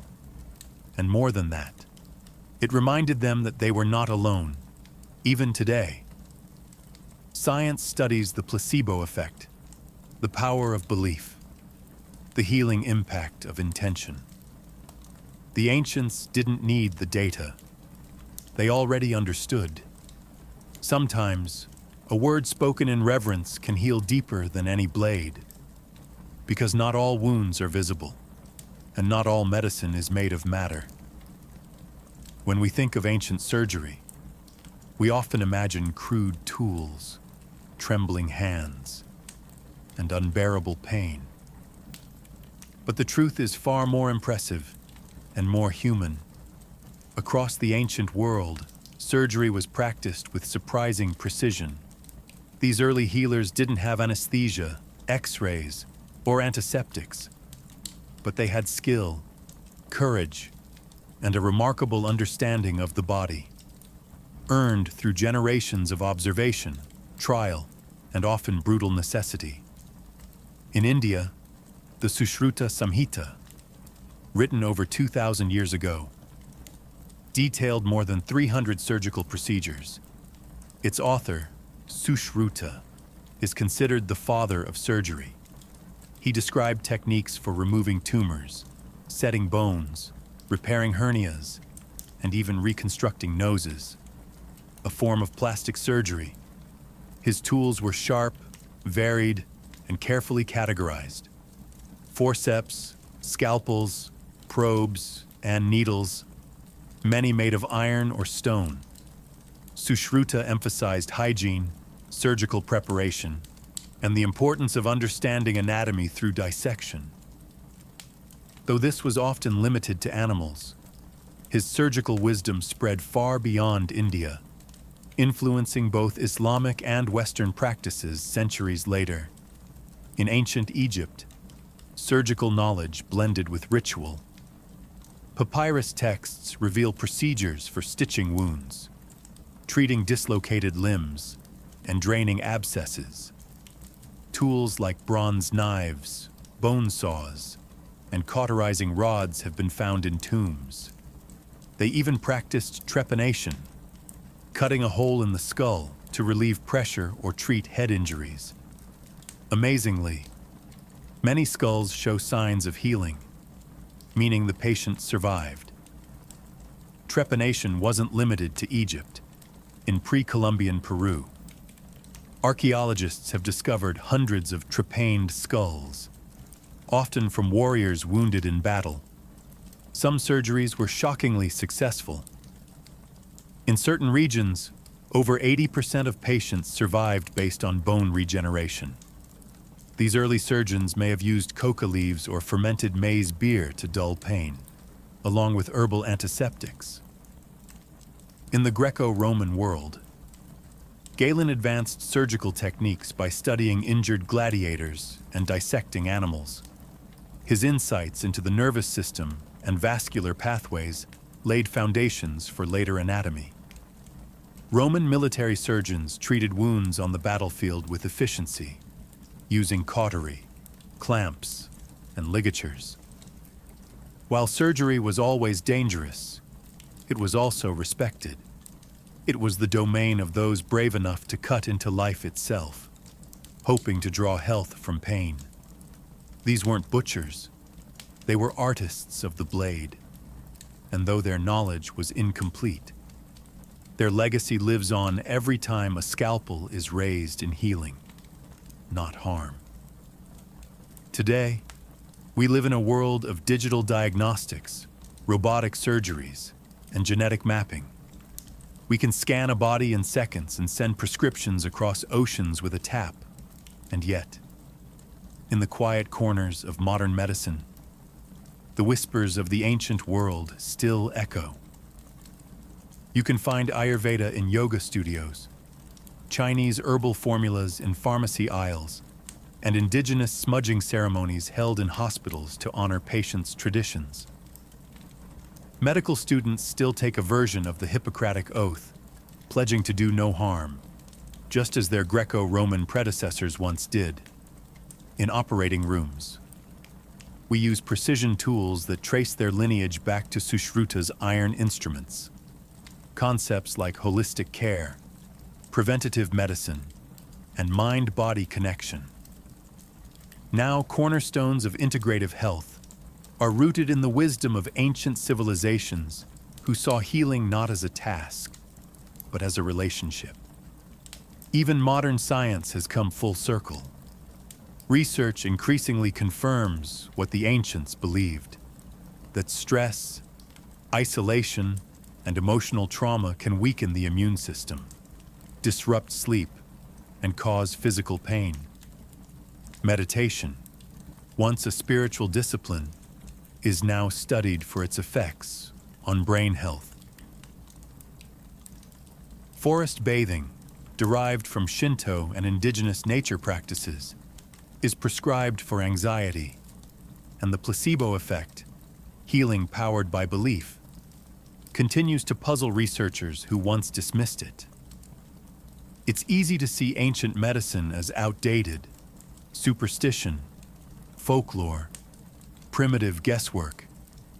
But when we look closer, we see something profound, a worldview that treated illness not just as a broken machine, but as a disruption in being, a signal that something, somewhere, was out of harmony. And that idea still matters, because medicine isn't only about treatment, it's about meaning, about comfort, about being seen and understood. The ancients knew this instinctively, whether they used chants, needles, leaves, or blades. They understood that healing was sacred. Today, as we push further into the future of biotechnology, artificial intelligence, and personalized medicine, perhaps we are not leaving the ancient world behind. Perhaps we are returning to it with new tools, but the same human heart, a heart that still longs for balance, for wholeness, for healing not just of body, but of spirit. Her name drifts through history like a half-remembered melody. Sappho, a poetess from the island of Lesbos, born sometime around 630 BCE, whose voice once stirred the hearts of listeners under starlit skies, and whose words, even in fragments, still echo with longing. Unlike the grand warriors and kings of ancient Greece, Sappho's fame came not from conquest, but from emotion. Her domain was not the battlefield, but the human soul. She wrote of love and jealousy, beauty and despair, joy and yearning. She captured the fleeting moments, a glance, a blush, a tremble, and held them in verse like pressed flowers, fragile yet eternal. Very little is known of her life. No portraits, no diaries. What we have are traces, a few lines preserved by ancient scholars, quotes embedded in other works, and the ruins of papyrus scrolls lost to time. And yet these fragments shine. The Greek philosopher Plato called her the 10th muse, centuries later. Poets, translators, and dreamers would seek her, piecing her life together like an unfinished song. Sappho was likely born into a noble family on Lesbos, an island in the northeastern Aegean Sea. This was a place of music and learning, where poetry was woven into the fabric of social life. She may have had siblings, a daughter, and even political enemies. Though the records are vague, she lived through exile and unrest, moments of silence and moments of song. Her world was one where most women's voices were confined to the home or stifled altogether. But Sappho defied silence. She stood apart, not with rebellion, but with beauty. She wrote in the Aeolic dialect, in short, vivid lyrics designed to be sung to the lyre. Her style was intimate, rich with imagery. Evening star, you bring back all that the shining day has scattered. Words like these outlived empires, and then, as quietly as she appeared in the records, she faded. Much of her work is lost, burned, buried, or dismissed. But what remains proves one thing. She didn't need monuments. Her poems were her monument. And today, when we speak of passion in verse, of love without shame, of longing that defies centuries, we are still whispering the name Sappho. To understand Sappho, you must first understand Lesbos, the island that cradled her voice. Lesbos was no backwater in the ancient Greek world. It was a flourishing hub of art, music, and philosophy, with its fertile valleys, olive groves, and coastal winds scented with salt and flowers. Lesbos was both a physical paradise and a cultural gem. It wasn't Athens. It didn't need to be. It had its own rhythm, slower, more sensual, and steeped in lyric tradition. Here, music wasn't decoration. It was devotion. The lyre and aulos echoed through homes and temples. Poetry was sung, not read, and in this world of sound and nature, Sappho's voice was born. She lived in the city of Mytilene, the island's bustling heart. Politics thrived here, and so did art. The island boasted poets and philosophers, rival factions and shifting alliances. Sappho herself was once exiled, perhaps to Sicily, amid political unrest. But it was always Lesbos that drew her home. It was her muse. Lesbos was also a space of female community, rare in the ancient world. Aristocratic girls were educated in music, poetry, and ritual. Some scholars believe Sappho led a kind of theasos, a circle or school where young women learned the art of lyric poetry, dance and devotion to the goddess Aphrodite. This was not formal education as we know it, but a sacred creative sisterhood. Here, bonds formed that were emotional, intellectual, and possibly romantic. Sappho wrote directly to these women, not as abstract muses, but as real presences in her life. She addressed them by name, mourned their departures, celebrated their beauty, and confessed her love with searing honesty. In one fragment she writes, "I have not had one word from her. I beg you, bring her back to me." These lines don't come from myth or theater. They come from a lived world, a circle of women singing by lamplight, weaving emotion into song. And though time would later distort her legacy, framing it with scandal or speculation, Lesbos was the soil from which her truth grew, not just a location on a map, but a cultural cradle of passion, artistry, and female expression. Sappho didn't just live on Lesbos. She became Lesbos, its breath, its heart, its voice. In an age when the great epics of Homer praised gods and heroes, and men filled scrolls with battles and conquests, Sappho wrote about the heart. She didn't sing of war. She sang of a trembling hand, a shy glance, a voice that made her body shiver. She was one of the first poets in Western history to write in the first person. Not just narrating events, but feeling them. And what she felt was love, longing, jealousy, tenderness, and desire. Most astonishing of all, she wrote as a woman, to women, about women, in ancient Greece. A woman's voice was often confined to the home, or silenced entirely. Public life, literature, politics, philosophy, these belonged to men. But Sappho stepped outside those walls, not with rebellion, but with rhythm. Her poetry did not demand space.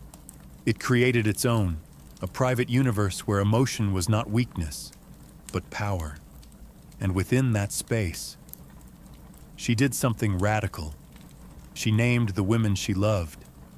She didn't reduce them to symbols. She didn't speak in metaphor alone. She remembered their laughter, their perfume, the way they braided their hair. In one fragment, she describes the sensation of seeing a beloved. He is equal to the gods. That man who sits beside you, who listens to your sweet voice, and watches your lovely laughter. Oh, it makes my heart beat fast. Here. Sappho is the onlooker, watching the woman she adores speak to another. Her jealousy is quiet, aching, deeply human. In just a few lines, she captures the full weight of unrequited love, something every listener, then or now, can understand. Her words carried the erotic, but never the vulgar. She wrote of sensuality with the care of a painter, the curve of a neck, the softness of sleep, the way moonlight touched skin. She didn't separate beauty from intimacy. They were one. Because of this, later centuries often misunderstood or censored her. Some tried to erase her queerness. Others mythologized her heartbreak into tragedy. But none of that diminishes the truth of her voice. A woman who wrote honestly, lyrically, and bravely about love. Not in theory, but as someone who had lived it deeply, openly, and without apology. Sappho didn't just write poetry. She composed music for the soul. Her verses were never meant for silent reading. In ancient Greece, poetry was alive. It was sound, breath, vibration. Sappho's form was the lyric, short and intensely personal, meant to be performed with a lyre, a small stringed instrument cradled in the lap, plucked gently while the voice carried the words like a breeze over the sea. This was the heart of lyric poetry, and it's where the word lyrical comes from. The poetry wasn't epic. It didn't tell long tales of war and gods, and it was intimate, emotional, and immediate. The lyric was a whisper, a confession, a love letter sung beneath fig trees or in candlelit rooms, and Sappho was its undisputed master. Her poems were crafted in Aeolic Greek, a regional dialect rich in softness and rhythm. Her preferred meter, now called the Sapphic stanza, flowed with a particular beat. 3 long lines followed by a shorter, punchy one, like a sigh at the end of a longing thought. It was subtle and musical, like the rising and falling of breath during a quiet moment between lovers. She would have performed these songs surrounded by women, students, companions, maybe even priestesses. These gatherings, possibly ritual or educational in nature, were also spaces of freedom, spaces where emotion, song and body were not fragmented, but whole. Through these performances, Sappho trained others in the art of composition, creating not just poems, but a culture. We can only imagine what it sounded like. The soft twang of strings, the clear rise of her voice, the stillness of listeners hanging on each syllable. Many of her poems opened not with statements, but with questions or invocations, like the start of a conversation or a prayer. Come to me now, O golden-throned Aphrodite, and free me from hard care. These were poems that reached up, to gods, and inward, to desire. And yet, they feel surprisingly modern. You could set them to music today, and they'd still stir something raw and real. Sappho turned poetry into song, and in doing so, she reminded the world that emotion is music, that every heartache, every thrill of touch or tremble of voice deserves a melody, and hers is one still echoing centuries later. For every line of Sappho's poetry we have today, dozens, perhaps hundreds, are lost. What remains are fragments, shards of emotion and sound, phrases ripped from their original songs, drifting across time. Some are complete stanzas, others are mere whispers, a single word, a sliver of longing, a closing thought without a beginning. And yet, even these broken pieces pulse with life, like embers glowing in the ash of something once brilliant. Why did so much vanish? Time, war, and deliberate destruction. Sappho's works were once collected into 9 volumes, organized in the famed Library of Alexandria. These were likely copied and recited throughout the classical world. But with the fall of that library, much of ancient literature was lost. Later, as Christian influence rose, many works deemed pagan or immoral were suppressed, neglected, or intentionally burned. Sappho's poetry, filled with passion, especially same-sex love, made her a target. By the medieval period, she became a ghost. Her name survived, but her voice was nearly silenced, only through quotations by other authors, preserved in grammars, commentaries, or philosophical works. Did bits of her poetry escape extinction? These fragments were often cited for their style or vocabulary, not for their emotional force. Yet the feelings still bled through. Then came the papyri. In the late 19th and early 20th centuries, archaeologists digging in the sands of Oxyrhynchus, Egypt, uncovered thousands of scraps of ancient manuscripts, among them torn and faded lines of Sappho. bits of songs that had not been seen for over 1,000 years. More discoveries followed. In 2004, a nearly complete poem was found on a papyrus, wrapped around a mummy in Germany. Each recovery felt like a resurrection, and yet so much remains missing. We read her today in Echoes. What we long for is not just what she wrote, but what she might have said if history had let her speak without interruption. Still, there's something hauntingly fitting in this survival through fragments. Sappho wrote about impermanence, about fleeting moments, about beauty that slips through the fingers like sand. And so perhaps it is appropriate that her poetry arrives to us not as a monument, but as a mystery, a puzzle pieced together by lovers of language, of music, of the heart. A voice once drowned in fire, still burning. Sappho's poetry was too honest to escape judgment. In her lifetime, she was admired, celebrated even, as a master of lyric poetry. Plato called her the 10th muse, placing her among the divine. Yet, as centuries passed and cultures shifted, her legacy became twisted, silenced, or scandalized, depending on the times. Why? Because she wrote about love, and not the kind history was comfortable remembering. Much of her poetry centers on deep affection and desire for women. She praised their beauty, mourned their absence, confessed jealousy, and celebrated their intimacy. In her world, this was not strange. In the cultural setting of Lesbos, especially among aristocratic women, close emotional and possibly romantic bonds were accepted, even honored. But later generations, especially under Roman, Christian, and Victorian values, struggled with this. Rather than confront her truth, they rewrote her story. Medieval scribes ignored her. Renaissance translators softened her language.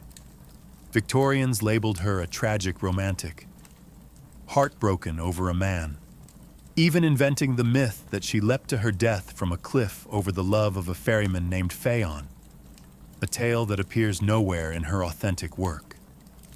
This invented story served a purpose: to erase her queerness, to make her pain more palatable, her desires more conventional.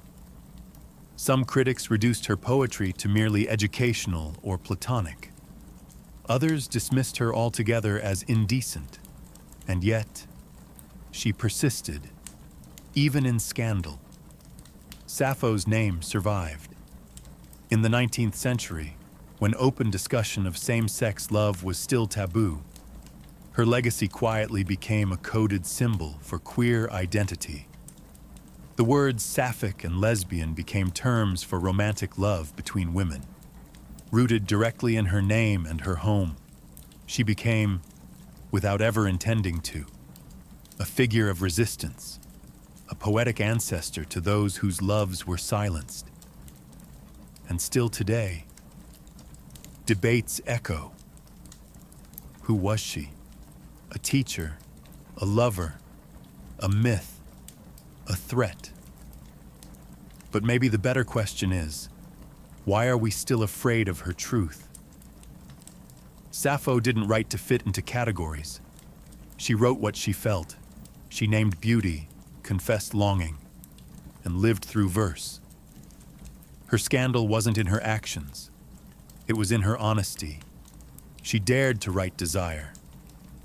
And for that, history tried to muffle her voice, but it never could. If there was one divine presence that hovered over Sappho's life and work, it was Aphrodite, goddess of love, beauty, and irresistible desire. To Sappho, Aphrodite wasn't just a myth. She was a muse, a confidant, even a kind of companion in moments of passion and heartbreak. Many of Sappho's most powerful verses are not just about love. They are prayers to Aphrodite, invocations, pleas, Arguments made in verse when the weight of longing became too much to bear. In her most famous surviving poem, Ode to Aphrodite, Sappho doesn't simply praise the goddess. She speaks to her directly, almost like a friend who's heard this pain before. Come to me now, if ever you have answered my voice in the past. Free me from hard care. Fulfill all that my heart longs to achieve. There is no shame in this vulnerability, no fear in expressing desire. Sappho's love is never portrayed as sinful or weak. It is divine, something sacred enough to bring a goddess down from the heavens. In the ancient world, Aphrodite wasn't just about romance. She ruled over attraction, seduction, the chemistry between bodies, the ache of separation. To call on her was to recognize that love could wound just as much as it could thrill. Sappho captured that duality perfectly. She didn't idealize love. She lived inside its contradictions. She wrote of its sweetness and its sting, its beauty and its cruelty, in another poem. She writes, "Love shook my soul like the wind on the mountain troubling the oak trees. Here, love isn't gentle. It's violent, elemental. Something that tears through the self without asking permission." By placing Aphrodite at the center of her emotional world, Sappho elevated longing into something mythic.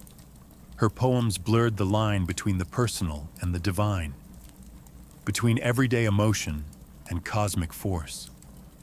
And in doing so, she helped build a literary legacy where love wasn't just a theme, it was a form of worship. For Sappho, Aphrodite wasn't an abstract deity. She was a mirror, a force that reflected back all the intensity, the confusion and the beauty of the human heart. And in every line of Sappho's verse, the goddess of love listens and replies, like her poetry. Sappho's death is a mystery wrapped in myth. No one knows exactly when she died, how old she was, or even where she spent her final years. Some say she died peacefully on Lesbos, surrounded by the sea and the songs she loved.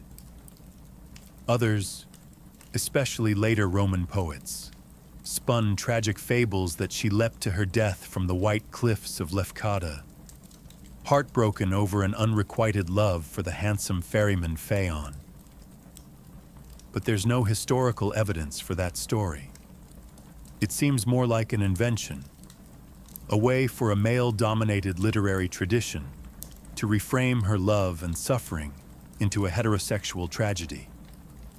It turned the powerful, poetic voice of a woman who loved women into a victim of unreturned affection for a man. A neat ending, perhaps, but a false one. The truth is simpler and more profound. Sappho disappeared as quietly as she arrived. After her death, her work lived on for centuries. She was studied by philosophers, quoted by playwrights, and sung in performances across the ancient Greek world. Her poetry was preserved in 9 books, a treasure trove of lyric verse, for a time. Her fame rivaled Homer's, but history is not kind to voices that challenge its norms. With the rise of the Roman Empire and, later, the dominance of Christian moral codes, Sappho's openly emotional and sensual poems, especially those celebrating female love, fell out of favor. Her writings were no longer recopied. Her volumes left to decay in libraries that would eventually burn or crumble. Some believe her works were intentionally destroyed by early church officials who saw her songs as dangerous. By the Middle Ages, her name remained, but her words were mostly gone. It would take over 1,000 years before fragments of her verses resurfaced, unearthed from Egyptian trash heaps or quoted in ancient grammars. Piece by piece, she was reborn, not through myth, but through survival.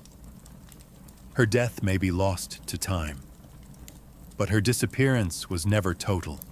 She lingered in whispers, in stolen lines scribbled in margins, in the persistent ache of voices that refused to be forgotten. Sappho didn't need a heroic death. Her poems were already immortal, and in the gaps where her words once lived, we can still feel the shape of her spirit, yearning, unfinished, but never truly gone. Sappho's life may be lost in shadows, her verses scattered and incomplete, but her influence has never dimmed. If anything, it has only grown stronger, like a candle that flickers but refuses to go out. In every age, someone has rediscovered her. In the Renaissance, scholars pored over her fragments, marveling at her delicate command of emotion. In the Romantic era, poets like Byron and Shelley invoked her name. In the 19th and 20th centuries, as conversations around gender and identity began to reawaken, Sappho became a symbol of queer resilience, of feminine artistry, of emotional freedom. Her name lives on in language itself. Sapphic used to describe romantic love between women. Lesbian, taken from the island of her birth. Now a global identity. These words are not just terms. They are echoes of her life. Proof that a voice can ripple across millennia and still reshape how we understand love and expression. Artists, writers, and musicians continue to be drawn to her. Painters have imagined her at the lyre, bathed in moonlight. Poets have translated her again and again, each version seeking the pulse beneath the words. Modern authors have reimagined her, reclaimed her, resurrected her in novels, songs, and plays, and through it all, one thing remains clear. Sappho speaks to something universal. It doesn't matter that her poems are broken. It doesn't matter that her biography is blurred. What matters is the emotion that burns beneath the words, the trembling joy of desire, the ache of separation, the sacredness of beauty. These are feelings we all carry. She just found a way to sing them. Perhaps that's her true immortality, not the marble statues or the scholarly footnotes, but the way a few lines from over 2,000 years ago can still make someone pause, breathe, and feel less alone. Sappho's gift was never just poetry. It was presence. She made feeling an art. She made longing a form of truth. And in doing so, she became more than a poet. She became a mirror for anyone who has ever loved quietly, deeply, or in defiance of the world. And as long as human hearts break and heal through language, Sappho will remain, not just remembered, but felt.